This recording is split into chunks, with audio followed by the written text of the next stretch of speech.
Magandang gabi po sa ating lahat.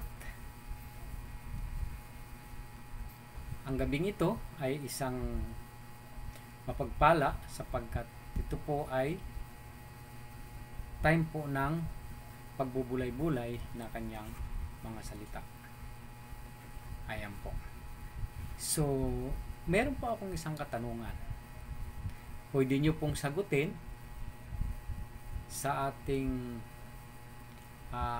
comment section at pwede rin po natin sagutin sa ating sarili. Ito po. Ano po ba ang pinakamahalaga na nais mong makamit? O pinakamimitin na nais mong makamit? Ayan po. So, bago mo po ito sagutin, ay magtalakay po tayo sa nahango sa banal na kasulatan. At basahin po natin sa Luke 12 verse 32 to 34. So ito po ang sinasabi. Huwag kayong matakot, munting kawan, sapagkat ikinalugod ng Diyos ng inyong Ama na ibigay sa inyo ang kaharian. Ipagbili ninyo ang iyong ari-arian at ipamahagi sa mga dukha ang pinagbilan. Gumawa kayo ng mga sisidlan hindi naluluma at mag-ipon kayo sa langit ng kayamanang hindi nauubos. Dooy walang magnanakaw na pumapasok at insiktong sumisira. Sapagkat kung nasaan ang iyong kayamanan, ay naroon din ang iyong puso. Ayan po. So panandilihan po natin tayo na manalangin. Amang Diyos, salamat po sa iyong mga salita ngayong gabi at tunay nga po na maunawaan namin ang kahulugan ng mga bagay na ito. At ikaw nga po, Ama, siyang kumilos sa aming puso at maunawaan namin ang mga salita. Ngayong gabi, hayaan mo nga po, Ama, na magpasya po kami kung ano po ba talaga yung aming gusto o pinakamimiting bagay sa buong buhay namin. Lord, maraming salamat po, Ama. Ito sa dalangin sa tayong Panginoon Jesus. Amen. Amen. So kaya po, tulad po ng aking katanungan kanina, ay sa pamamagitan po ng mga salitang ito, sa pamamagitan po ng kanyang mga salita na ating binasa, ay dito po tayo magpapasya kung ano po ba ang ating pinaka-nanais. So maraming mga tao, o lalo na po sa isang magulang, na naghahangad po sa kanya anak na siya ay umasinso.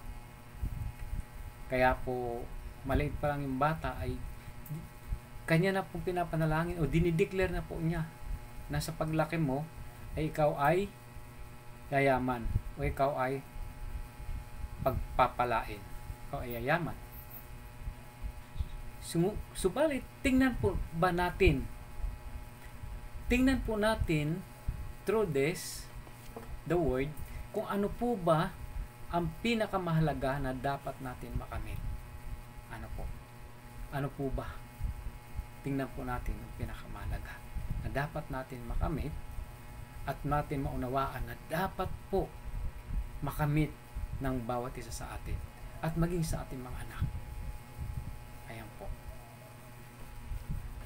So kung mapapansin po natin ang mga salitang ito ay tumutukoy po sa kanyang kaharian. At pinapakita po dito na ang pinakamahalaga po ay ang paghahari ng Diyos. Kaya nga po sinasabi niya po sa talatang 32 na huwag kayong matakot, munting kawan, sapagkat ikinalulugod ng iyong Ama na ibigay sa inyo ang kaharian. Makita niyo na po. Ipagbili ninyo ang iyong ari-arian at ipamahagi sa mga dukha ang pinagbilan. Ayan, ayun po sabi. Dukha ang pinagbilan. Gumawa kayo ng mga sisidlang hindi naluluma at mag-ipon kayo sa langit ng kayamanang hindi nauubos. Do'y walang magnanakaw at na pumapasok at insiktong sumisira. Sapagkat kung nasaan ang iyong kayamanan ay naroon din ang iyong puso. So kung mapapansin po natin ay hindi po pala pangunahin, aralan po natin mabuti, yung kayamanan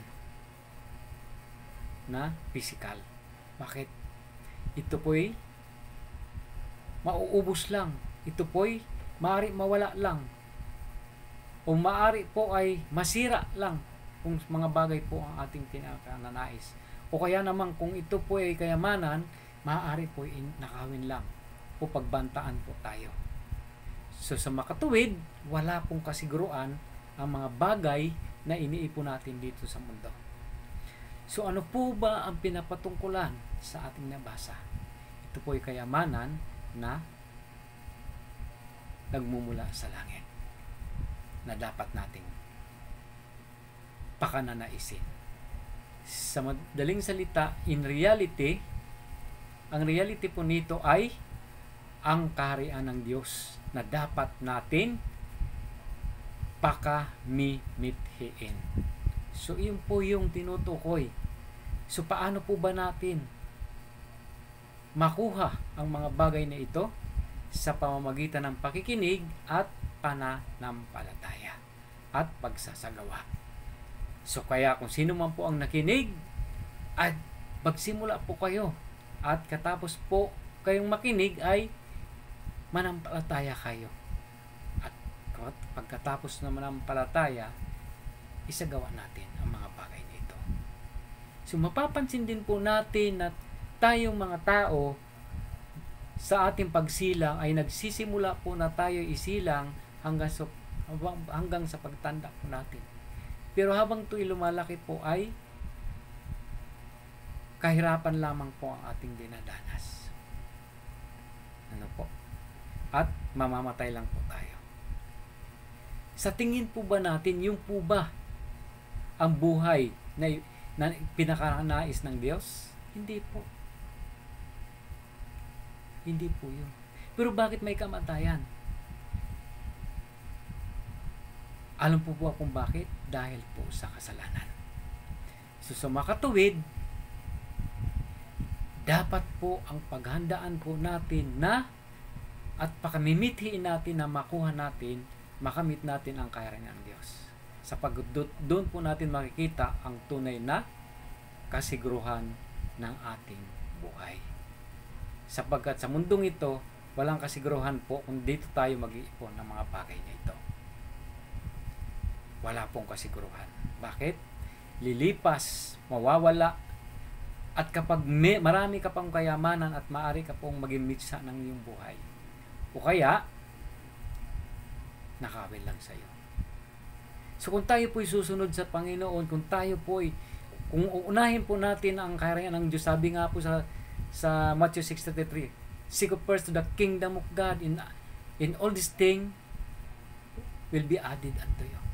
So ibig sabihin po, kung uunahin natin ang Diyos, siya pa rin po ang magbibigay sa atin. God will supply in all your needs. At yun po ang pinakamahalaga po. Na habang po tayo naglilingkod, habang po minimiti po natin ang kaharian ng Diyos, ay hindi po pala tayo pagkukulangin. Pagkus bibigay po sa atin ng Diyos ang lahat ng ating mga pangangailangan. So ngayong gabi po, sana po mayroon po tayo natutunan sa aral na ito, na dapat po natin pakamimitiin. Magandang gabi po.